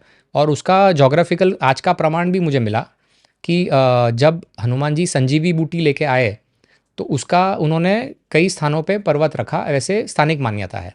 जैसे एक सिगिरिया नाम का एक स्पॉट है, और एक रीतिगला नाम का एक स्पॉट है। तो रीतिगला में ऐसा है कि ड्राई एरिया है, वहाँ पे इतनी वर्षा नहीं होती है, लेकिन रीतिगला में जो पहाड़ का भाग है उसके ऊपर वेस्टर्न घाट्स जैसा क्लाइमेट है, बादल छाए होते हैं ऊपर। तो अच्छा। वेस्टर्न घाट्स यानी जो हमारा तमिलनाडु से लेके महाराष्ट्र कोंकण बेल्ट जो है वहाँ से, तो वहाँ से लाया होगा, लाया हुआ पहाड़ है। फिर एक रूमासला करके एक दक्षिण में जगह है, वहाँ पे भी वो बोलते हैं कि ये इंडिया का वेस्टर्न घाट्स का पहाड़ है, क्योंकि वहाँ पे जो साइंटिस्ट है उन्होंने रिसर्च किया तो कुछ जो वहाँ पे जो जड़ी बूटी मिली वो वेस्टर्न घाट्स के क्लाइमेट से मिलती जुलती जड़ी बूटी मिली। और उसके आसपास जो स्थानिक मान्यता के हिसाब से 3 युद्ध भूमि भी थी, लंका की युद्ध भूमि, हिकिडुआ, डोंड्रा और सिनीगामा। अच्छा। तो युद्ध भूमि है तो वहीं लेके जाएंगे ना हम्म। योद्धा को ठीक करने के लिए, तो वो भी मिली। और फिर एक संजीवी पहाड़ भी है तमिलनाडु में, जो मानते हैं कि ये हनुमान जी से संबंधित ये पहाड़ है, और संजीवी बूटी भी कहा गया है। तो वहां है संजीवी बूटी, कुछ ऐसा है वहां पे? अभी वो तो साइंटिस्ट ने उसको एक नाम भी दिया हुआ है, लैटिन नेम जो देते हैं ना, संजीवनी को भी दिया हुआ है और संजीवी बूटी को भी लैटिन नेम दिया हुआ है अच्छा। कि ये जड़ी बूटी का ये है, अच्छा। वैसे है। अच्छा, थोड़ी देर पहले, अब ये देखिए चर्चा ऐसी है कि सवाल पे सवाल निकलते जाएंगे, पिछले ना कहीं छूटते जाएं। मेरा एक सवाल का जवाब रह गया सॉरी। कि वो चिरंजीवी है, वो कहाँ है? हाँ, तो ये तो इस पे तो हम हनुमान जी पे घंटों तक बात कर सकते हैं, तो मैं संक्षेप में बोलने का प्रयास बिल्कुल, करूँगा। बिल्कुल। तो अगेन स्कंद पुराण की कहानी लेता हूँ। हनुमान जी महाभारत में थे, सबको लगभग पता है कि अर्जुन जी के साथ भी थे, रामेश्वरम में मिले थे। वो पराशर संहिता में भी कहानी है, आनंद रामायण में भी है। और बाद में भीम को भी मिले थे हिमालय में, वो भी एक कहानी है। तो महाभारत के समय तो पता है, और वो ध्वज के उसमें चिन्ह बन के भी अर्जुन जी को मदद की थी हनुमान जी ने। लेकिन महाभारत के बाद भी क्या हमको कोई सबूत मिलता है क्या? तो स्कंद पुराण में एक कहानी है कि एक राजा था, तो कुमारपाल नाम का। तो उसने क्या किया था, उसने अपने प्रजा को बोल दिया था कि आप कोई वैदिक परंपरा से कोई काम नहीं करेंगे, यहाँ पे यज्ञ नहीं होगा, पूजा पाठ नहीं होगी। तो वैसे उसने आदेश निकाला था, और वो क्षेत्र का नाम भी दिया है धर्मारण्य, जो गुजरात के उत्तर के भाग में जो क्षेत्र है वो है धर्मारण्य, मोढेरा के आसपास का क्षेत्र। तो उसमें वो सुनने के बाद ब्राह्मण थोड़े नाराज़ हो गए कि यज्ञ करने नहीं दे रहा है राजा। तो राजा को मिलने गए, तो बोले आप तो बोलते हो ना कि हनुमान जी है, तो बुलाओ हनुमान जी को मदद करने के लिए। और हनुमान जी का नाम इसलिए लिया क्योंकि, सॉरी मैं कहानी के अंदर कहानी ढूंढ नहीं रहा नहीं, हूँ। कोई बात नहीं, लोग तो सुनना चाहते हैं ये चीज। तो स्कंद पुराण के दूसरे खंड में एक कहानी है धर्मारण्य की ही, हनुमान श्री राम और हनुमान जी की। उसमें ठीक है। ऐसा था कि राज्याभिषेक के बाद जब अयोध्या में थे वो, तो श्री राम जी पूछते हैं वशिष्ठ मुनि अपने कुलगुरु को कि तीर्थ यात्रा करनी है, तो वो सुझाव देते हैं कि आप धर्मारण्य जाइए। तो वहाँ बहुत ही पवित्र स्थान है। तो वो पश्चिम में उनको 10 दिन लगते हैं, ऐसा उल्लेख है स्कंद पुराण में। अयोध्या से पश्चिम में 10 दिन। ठीक है। ठीक है, तो वहाँ पे जब वो पहुँचते हैं तब वो जो जहाँ पे तीर्थ स्थान है वो पूरा बंजर टाइप था। तो श्री राम सोच में पड़ जाता है कि यहाँ पे कोई लोग नहीं रह रहे, क्या हुआ है। तो वहाँ की जो स्थानिक देवी थी वो प्रकट होती है कि यहाँ पे जो असुर परेशान कर रहा था उसको तो देवों ने भगा दिया है, तो यहाँ पे कोई ऐसे कोई डेंजर नहीं है, लेकिन जो स्थानिक लोग डरे हुए हैं वो वापस नहीं आ रहे हैं। तो इसलिए श्री राम अपने दूतों को सब दिशा में भेजते हैं जहाँ पे उनको पता होता है कि यहाँ के स्थानिक लोग गए हैं। तो 18,000 ब्राह्मण और 36,000 वणिक, वणिक यानी बिजनेस कम्युनिटी, वैश्य, उनको वो सम्मान से बुलाते हैं। और जो वणिक होते हैं उनको वो स्टार्टअप कैपिटल जो बोलते हैं आज, वो भी देते हैं। अच्छा। कि ये आपको यहाँ पे व्यापार करने के लिए मैं धन दे रहा हूँ, आपको यहाँ पे व्यापार करना है, और ब्राह्मणों की जो भी आवश्यकता है उसका ख्याल भी रखना है। और फिर वहाँ पे ब्राह्मणों को बहुत सारी ज़मीन दान में देते हैं, बहुत सारे गांव, कि आपको ये मैं दे रहा हूँ, क्योंकि दान जो धरती का भूमि का दान है वो बहुत पुण्य है दान। तो ब्राह्मण खुश होके बोलते भी है राम रामेति रामेति, और बोलते कि जो भी ये मंत्र का उच्चार करेगा उसके पाप धुल जाएंगे, राम रामेति रामेति। तो वो स्थान जो है वो वहाँ पे है, और वहाँ पे श्री राम ने अपने वो सूर्यवंशी थे ना, तो सूर्य मंदिर की स्थापना की थी, ऐसे स्कंद पुराण में उल्लेख है। मैंने बताया ना उत्तर गुजरात में मैं कैसे कनेक्ट कर रहा हूँ, वैसे ये ऐसे स्कंद पुराण की जो कहानी और डिस्क्रिप्शन है वैसे कनेक्ट कर रहा हूँ कि उत्तर गुजरात में उन्होंने सूर्य मंदिर धर्मारण्य में स्थापना की। उन्होंने एक कूप बनाया, कूप मतलब वेल, तो आज भी वहाँ पे जो मोढेरा का सूर्य मंदिर है उसके बाहर एक खूबसूरत अद्भुत स्टेप वेल है, अच्छा। प्राचीन। हम्म। फिर वहाँ पे उन्होंने जो स्थानिक देवी थी उसके मंदिर की भी स्थापना की, तो देवी का नाम भी है मुंडेश्वरी माता।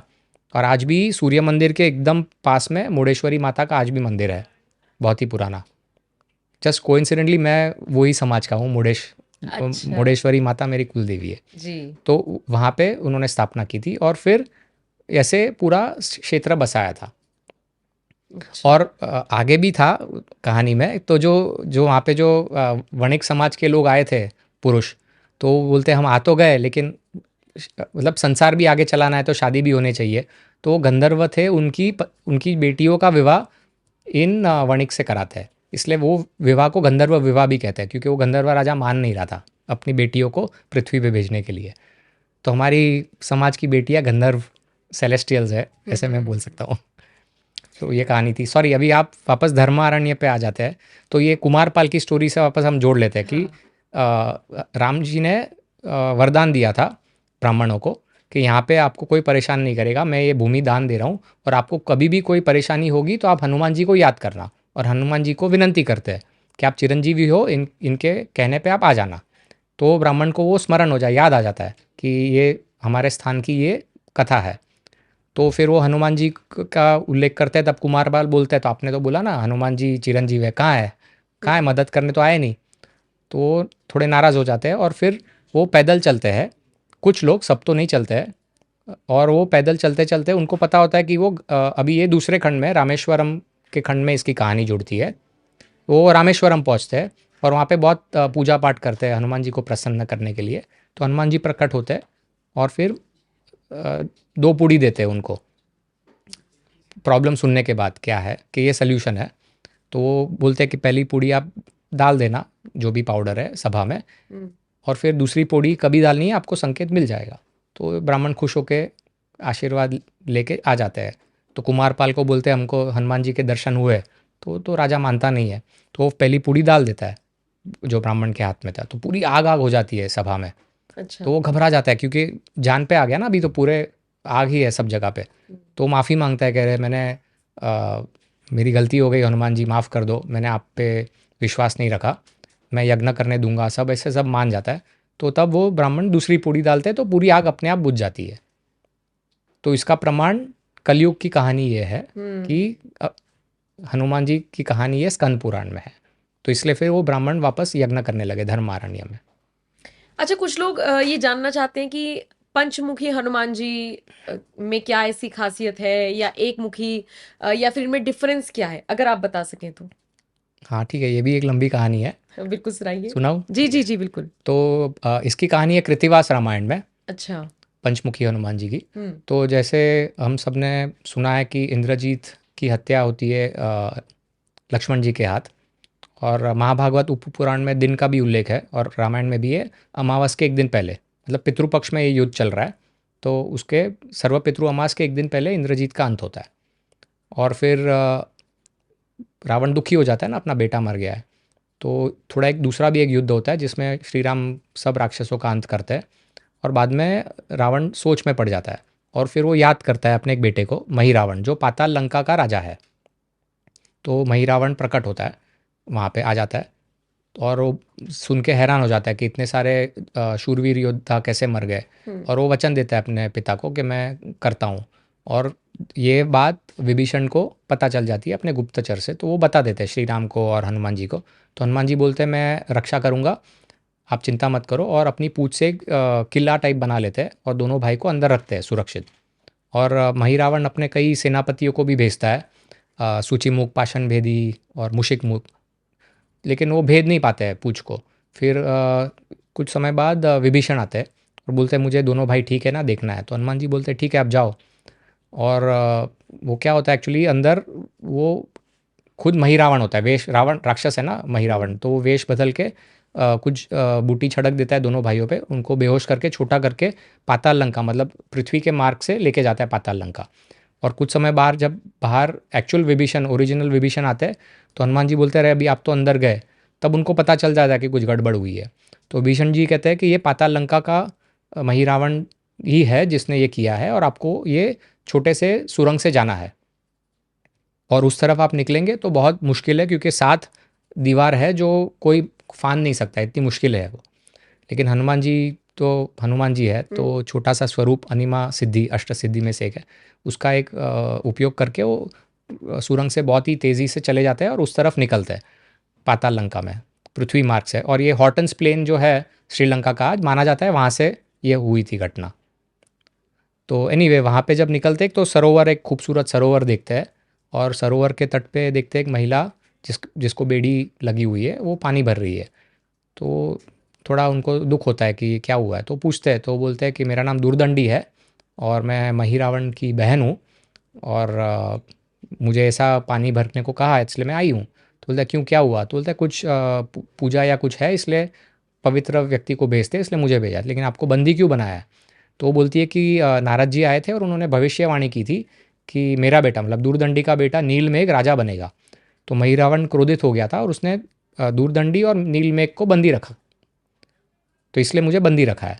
तो हनुमान जी कहते हैं कि मैं न्याय करूँगा, मुझे आप अंदर पहुँचा दीजिए 7 दीवार के उस तरफ। तो वो फिर मान जाती है, और वो जो घड़े में पानी भरना था उसमें वो छोटा होके हनुमान जी आ जाते हैं, और उस तरफ आके फिर युद्ध होता है, काफ़ी राक्षस को मार देते हैं हनुमान जी। और फिर जहाँ पे काली माता का मंदिर है वहाँ पे, तो वहाँ पे वो जाते हैं, क्योंकि काली माता के आगे बलि चढ़ने वाली होती है दोनों भाइयों की। तो विनंती करते हैं, तो काली माता प्रकट होती है कि ये महिरावण भक्त तो है लेकिन दुष्ट है। तो एक आइडिया देती है और हनुमान जी को, फिर हनुमान जी भौरे के रूप में इधर आ जाते हैं, जहाँ पे श्री राम और लक्ष्मण जी को बंदी बना के रखा है हाथ बांध के। तो बोलते हैं कि ऐसे ऐसे एक आइडिया दे देते हैं जो काली माता ने दी है। और फिर कुछ समय में महिरावण बुलाते हैं दोनों भाइयों को कि आपकी बलि चढ़ने वाली है, आपको इस पत्थर पे सर रखना है। तो श्री राम कहते हैं कि मैं तो युवराज हूँ, मैंने तो कभी सर झुकाया नहीं, आप बताओ। तो महिरावण सर झुकाता है वो पत्थर पे, तभी हनुमान जी भौरे के स्वरूप से पंचमुखी स्वरूप धारण कर लेते हैं, और महिरावण का ही तलवार लेके उसका सर काट देते हैं। और पंचमुखी इसलिए क्योंकि वहाँ पे 5 दिए होते हैं, और 5 दियों को बुझाने के लिए वो 5 मुख करके बुझा देते हैं और महिरावण का अंत करते हैं। और वो जो 5 मुख है उसको हम पूछते हैं, और पराशर संहिता में वो 5 मुखों का उल्लेख भी है, कौन से थे। एक तो वानर स्वरूप था, एक नरसिंह अवतार का जो लायन स्वरूप है वो, फिर एक था घोड़े का, विष्णु जी ने एक हया अवतार भी किया था वेदों को बचाने के लिए असुरों से, फिर एक वराह अवतार, और एक गरुड़ अवतार। तो ये 5 मुख के स्वरूप की इसलिए हम पूजा करते हैं, क्योंकि श्री राम और लक्ष्मण जी को इन्होंने बचाया था। और फिर महिरावण का बेटा जो है अहिरावण, उससे भी युद्ध होता है, वो भी मारा जाता है, और फिर वो वापस आ जाता है लंका। ठीक है। रामायण के अलावा अगर बात महाभारत की करें तो, क्योंकि आपने तो किताब भी इस पर लिखी है, वर्ल्ड वॉर का आपने जिक्र किया ना, तो ऐसी कोई कहानी जो हमें अब तक नहीं पता हो और आप बताना चाहें हमारे दर्शकों को भी। हाँ, तो ये लोग काफ़ी सोचते हैं कि वर्ल्ड वॉर तो कैसे हुआ, क्योंकि आपने तो खाली, मैंने तो सिर्फ टर्की यानी यवन का उल्लेख है, टर्की और चीन का उल्लेख है, और ऊपर तो तभी महाभारत के समय आइस एज था, तो बर्फ़ था साइबेरिया और उसके ऊपर रशिया और यूरोप में। तो वर्ल्ड वॉर कैसे हुआ? तो मैंने बर्बर का उल्लेख किया, तो अफ्रीका, नॉर्दर्न अफ्रीका का भी उल्लेख हो गया, लेकिन कई स्थान छूट गए ना, north America, central America, south America, फिर जो पैसिफिक के आइलैंड्स है। तो उसका मैंने उल्लेख रामायण में ऐसे किया है कि उसको मैंने जोड़ा है कि राक्षस जब हार गए लंका में तो कहाँ गए होंगे, क्योंकि वाल्मीकि जी ने तो ऐसे ही लिख के कर दिया है कि रावण के मरने के बाद सब राक्षस हथियार छोड़ के इधर उधर भाग गए। तो उसका मैंने फिर ट्रेस करना शुरुआत किया। तो मैंने ट्रेस ऐसे किया कि सबसे पहला हम इस तरफ चलते हैं डायरेक्शन वाइज। तो एक लंकारन नाम का एक स्थान है अज़रबैजान में, जो यूरोप और एशिया के बीच में जो देश है वहाँ पे। तो लंकारन नाम का क्षेत्र है और प्राचीन क्षेत्र है। तो एक लंकारन, मुझे लगा कि ये लंका से हो सकता है, बट ये कोइंसिडेंस भी हो सकता है, राइट। फिर अगर हम और पश्चिम में चलेंगे तो यूरोप में, इटली में एट्रुस्कैन करके एक सभ्यता थी। अच्छा। तो एट्रुस्कैन का क्या था कि वो एक जिसको पूछते थे उसका नाम था वोल्टुमना। तो उसका जो पिक्टोरियल रिप्रेजेंटेशन दिखाया गया है वो राक्षस टाइप है उसका दिखने का। तो राक्षस टाइप उसका था, उसको पूछते थे, और उनका जो चलन था वो भी सब हिंदू से मिलता था। कैसे? कि उनके सब दिशा में देवता थे, मतलब पूर्व में वो ऑस्पिशियस मानते थे, शुभ मानते थे, दक्षिण में पितृ है वैसे मानते थे। और यूरोप में हम सबको पता है कि अग्नि संस्कार नहीं करते, लेकिन ये जो एट्रूस्कैन की सभ्यता है वहाँ के लोग अग्नि संस्कार करते थे, और वो जो राख है कलश में रखते थे, जैसे हम हिंदू सभ्यता में रखते हैं वैसे। तो वो उसका वैसे था। और फिर वहाँ पे पेंटिंग्स मिली है, तो ये भी कोइंसिडेंस हो सकता है, राइट, कोई भी बोलेगा, लेकिन पेंटिंग्स वैसी मिली है कि अभी समझो एट्रूस्कैन पेंटिंग्स का मैं उल्लेख करता हूँ, आप ही बताइए क्या हो सकता है कि दो वानर लड़ रहे एक महिला के लिए। तो मतलब वाली और सुग्रीव लड़ रहे रूमा के लिए, क्योंकि वाली ने सुग्रीव की पत्नी रूमा को अपहरण करके रखा था ना, तो इसके लिए वो एक पेंटिंग है। फिर एक राजा है, तो तीन रानियों को कोई पीने के लिए कुछ पदार्थ दे रहा है, तो दशरथ राजा अपनी तीन रानियों को वो प्रसाद देते हैं ना अग्नि से जो आया, जिससे विष्णु अवतार हुए, 4 बेटे हुए, वो एक पेंटिंग है। फिर बॉलसेना नाम का एक क्षेत्र है, वहाँ पे हिंदू बाकी सभ्यता के स्वस्तिक मिले, और स्थानों पे शिवलिंग मिले हैं। तो ऐसे कई प्रमाण मिले जो हिंदू सभ्यता से मिलते जुलते हैं। तो इसलिए एट्रूस्कैन मुझे लगता है ये एक हो सकता है। और उनका जो प्रमुख शहर था उसका नाम था रावणा। अच्छा, तो ये भी एक प्रमाण है, तो ये भी ठीक है, कोइंसिडेंस ये भी हो सकता है। अगर हम और पश्चिम में जाएंगे तो मेक्सिको की एक प्राचीन सभ्यता थी, बहुत ही प्राचीन, उसका नाम था शिकालंका डायनेस्टी। शिका यानी शिखर, और हम लंका सब जानते हैं, लंका गिरी बोलते हैं, लंका शिखर पे स्थित थी लंका शहर। तो शिकालंका चलो शिकालंका भी एक कोइंसिडेंस हो सकता है, लेकिन क्यों नहीं है, क्योंकि वहाँ पे जो उनके जो राजा थे और उनके जो शहर थे उसका पूरा मैच होता है विद द राक्षस। फॉर एग्जाम्पल चोलुला नाम का उनका जो एक शहर था, तो चोलुला का मतलब होता है वो क्षेत्र जहाँ पे कुछ लोग कहाँ से भाग के वहाँ पे बसे हुए हैं, तो राक्षस आके वहाँ पे बसे हुए, ऐसा एक हो सकता है। फिर कैंटोना, चोलुला में और एक अद्भुत बात ये, उन्होंने एक बहुत बड़ा पिरामिड बनाया है, जो इजिप्ट के पिरामिड से भी बड़ा है बाय वॉल्यूम, जो शायद मेरे को तो बहुत लेट पता चला कि इजिप्ट के पिरामिड से भी बड़ा है चोलुला का पिरामिड। तो उन्होंने प्राचीन टाइम में कैसे बनाया होगा वो। बिल्कुल। और ये सारी चीजें एक साथ कोइंसिडेंस तो नहीं हो सकती, ये एक साथ तो नहीं हो सकती। नहीं हो सकती है। अच्छा, एक मैं कहीं पर पढ़ रही थी कि जब चीरहरण हो रहा था द्रौपदी का, तो उस वक्त वो मासिक धर्म में थी और उनकी जो सफेद साड़ी थी वो लाल हो गई थी, और इसीलिए कृष्ण जी ने लाल साड़ी भेजी थी। तो इसका संदर्भ, इसका कॉन्टेक्स्ट कहीं से कहीं तक है, या ये भ्रमित करने के लिए कहानियां हैं? क्योंकि ये मैंने गूगल से ये सवाल लिया, मैं रिसर्च कर रही थी श्योर कौन सी अनसुनी कहानी है, तो उसमें एक कहानी ये भी आई। तो मासिक धर्म में थी वो, तो व्यास महाभारत में भी उल्लेख है, लेकिन ये लाल साड़ी का उल्लेख नहीं है, क्योंकि अगर हम कहानी भी अगर हम उसको देखें तो कई साड़ियाँ दी ना श्री कृष्ण ने, एक के बाद एक, एक के बाद एक, तो उसमें जहाँ तक मुझे याद है कोई कलर का वर्णन नहीं है, उल्लेख नहीं है कलर का। अच्छा, आज के ज़माने में अभी बीच में तो एक ऐसा दौर आया था जब हम लोग वेस्टर्न की तरफ बढ़ने लगे थे, लेकिन कहीं ना कहीं लोग अब अपनी संस्कृति से जुड़ रहे हैं। खासकर अगर आप कोविड का टाइम देखेंगे तो जिस तरीके से रामायण को फिर से दर्शाया गया, तो मुझे लगता है कि जो बच्चे छूट गए थे देखने से भी, जिन्होंने नहीं देखा था, वो वापस से उस दौर में उन्होंने अपने आप को कनेक्ट करने की कोशिश की। तो अगर मैं मौजूदा दौर में एज एन ऑथर भी आपसे पूछ सकती हूँ, या फिर अगर बतौर नागरिक पूछूं, आपको लगता है कि कोई ऐसा दल है या कोई ऐसी पार्टी है या हमारे कोई ऐसे नेता हैं जो वापस हमें अपनी संस्कृति की तरफ लेकर जा रहे हैं? क्योंकि इसी जमाने में हमने ऐसे नेता भी देखे हैं जो सीधे सीधे सवाल उठाते हैं। तो मौजूदा दौर में कोई भी, आप जिस क्षेत्र से आते हैं वहां पर आपको लोकल लेवल पर कोई लीडर लगता हो कि हाँ वो अपनी संस्कृति को बचाने के लिए कर रहा है काम, या नेशनल लेवल पर आपको लगता है, या आपको लगता है हाँ ये इस दिशा में काम कर रहे हैं? हाँ, तो नरेंद्र मोदी जी की कई खामियां होगी, और है भी, क्योंकि कोई व्यक्ति परफेक्ट नहीं है। श्री राम की भी टिका हुई थी, तो मुझे लगता है नेशनल लेवल पे नरेंद्र मोदी एक अच्छा काम कर रहा है अपनी संस्कृति के लिए, मुझे ऐसा लगता है। और दूसरे स्थानिक नेता में योगी आदित्यनाथ जी का नाम लेना चाहूँगा, क्योंकि वो भी धर्म के लिए काफ़ी काम कर रहे हैं। फिर आसाम में हेमंता कुमार बिस्वास जी है, वो भी कर रहे हैं। अब आप इतने नाम ले देंगे तो लोग कहेंगे आप राइट विंग के हैं। तो राइट विंग होना गलत तो है नहीं, मैं ऐसा तो नहीं कह रहा हूँ कि दूसरे विंग के लोग को मार के काट के फेंक दो। सही बात। मैं सिर्फ ये कह रहा हूँ कि ये लोग धर्म का काम कर रहे हैं, और मंदिर से ही गूंज आती है ना कि शांति होनी चाहिए, विश्व में शांति हो। हमारे शांति मंत्र सब क्या कहते हैं, पूरे विश्व में शांति होनी चाहिए। लेकिन जैसे मैंने वो ब्रह्मास्त्र का थोड़ा उल्लेख किया था, फिर टॉपिक चेंज हो गया, लेकिन वरुण देव की पूजा तो श्री राम ने 3 दिन 3 रात तक की, जब वरुण देव जब वो राम सेतु बनाने के लिए वो प्रयास कर रहे थे, हम्म, जब वो प्रकट नहीं हुए तब उन्होंने ब्रह्मास्त्र निकाला कि अब मैं पूरे समुद्र को सुखा दूंगा, लेकिन मुझे लंका कैसे भी पहुंचना है। हम्म, अभी वो भी एक बात है ना कि कौन सा पति अपने पत्नी के लिए आज के ज़माने आप सोचो हज़ारों बिल्कुल किलोमीटर बिल्कुल। चलेगा, हम्म, इतना अपनी जान पे खेल के युद्ध करेगा।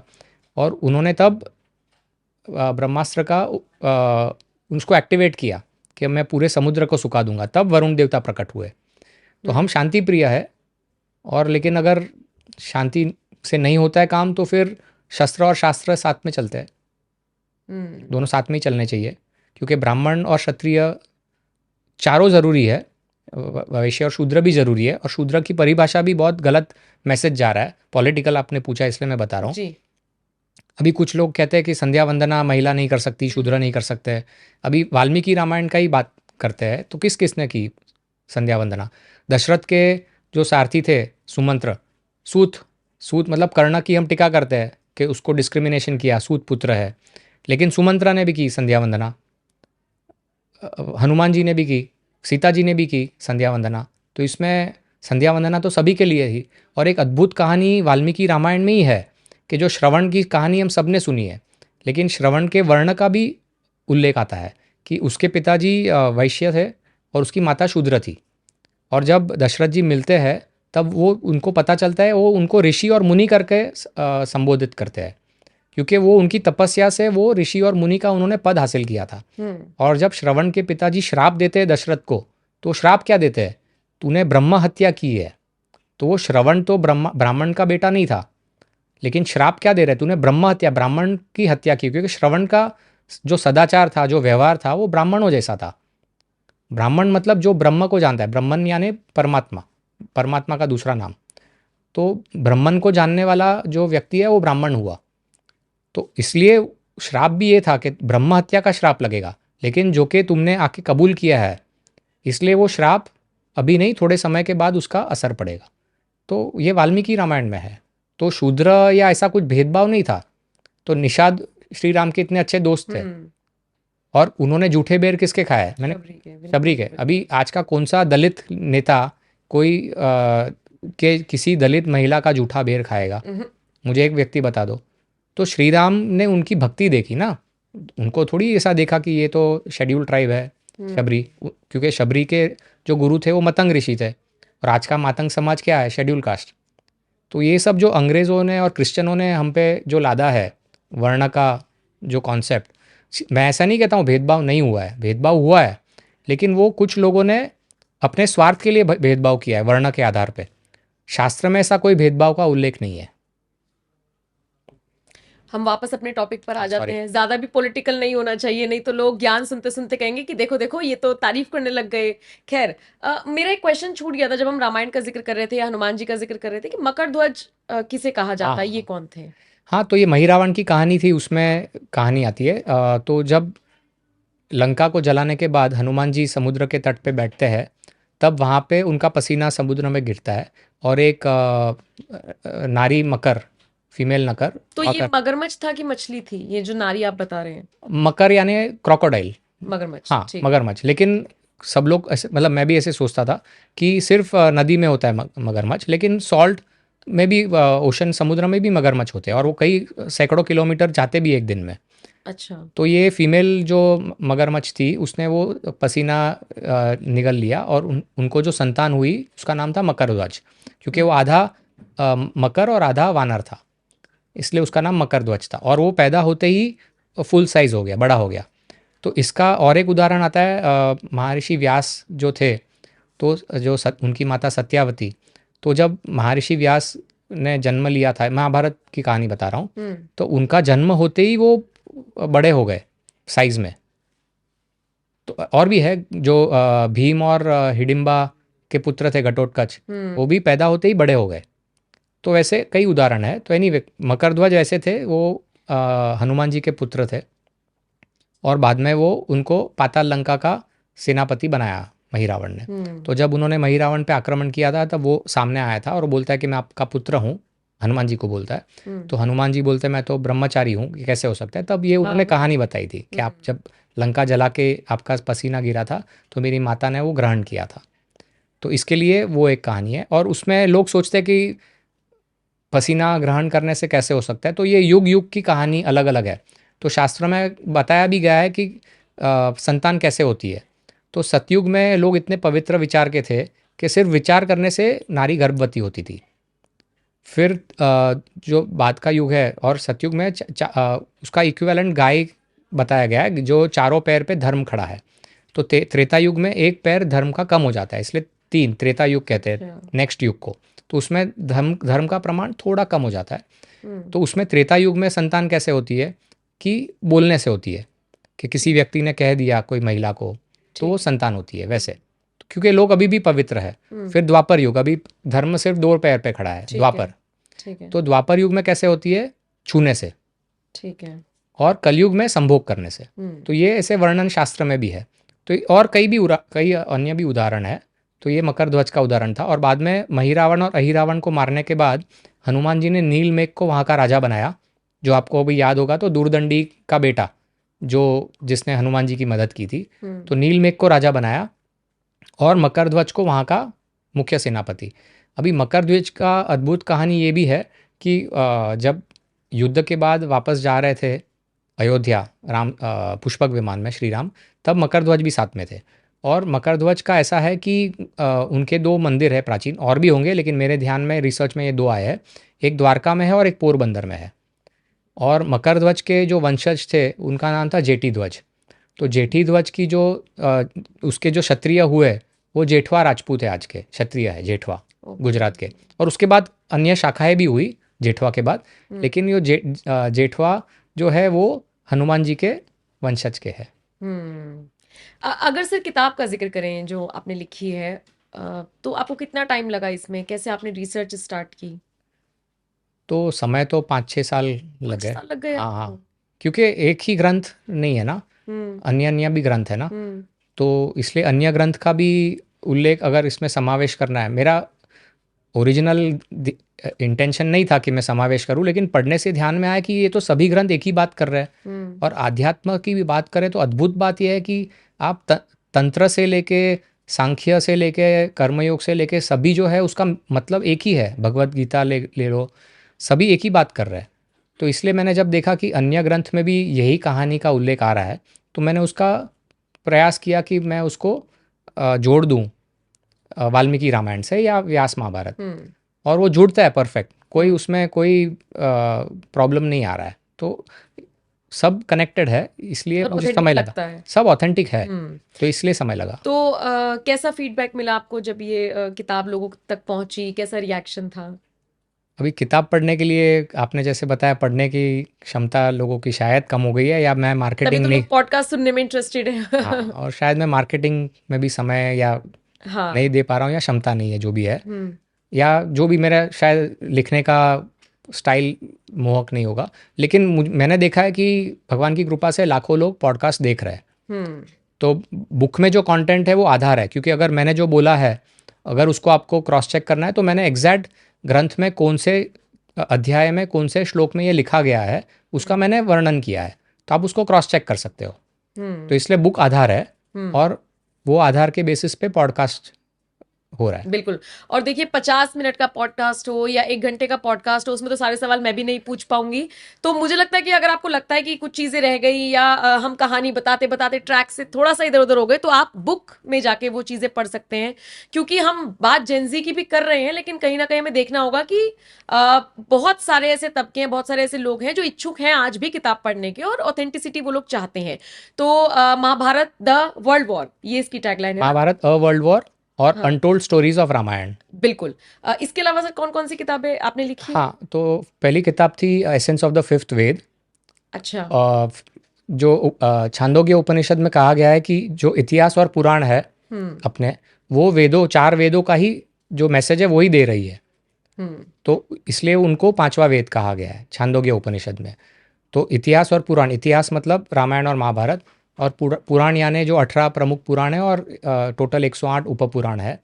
तो वो सब हो गए, भागवत पुराण, शिव पुराण, स्कंद पुराण, लिंग पुराण, मार्कंडे पुराण, वायु पुराण, वैसे अलग अलग पुराण को सब मिला के पांचवा वेद कहा गया है। तो that was my first book, लेकिन वो मैंने संक्षेप में लिखा था, तो इसलिए पॉडकास्ट करते करते ध्यान में आया जो प्रश्न आ रहा है, तो उसमें मैंने रामायण, फिर भागवत पुराण का 10वां किताब, फिर महाभारत ये लिखा था, और फिर इसलिए मैंने फिर 3 अलग किताब कर दी।